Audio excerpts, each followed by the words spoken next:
Gumayantos na lang. Mga more or less 30 minutes. Ayan o.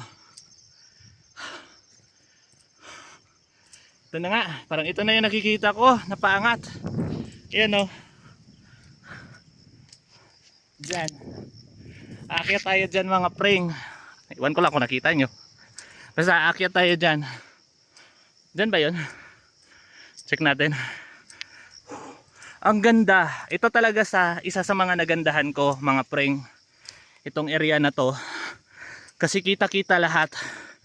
Kitang-kita lahat ng mga bundok. At saka yung General Santos City. Magsiset up tayo doon for the best view that we can share to you. Yeah, charot.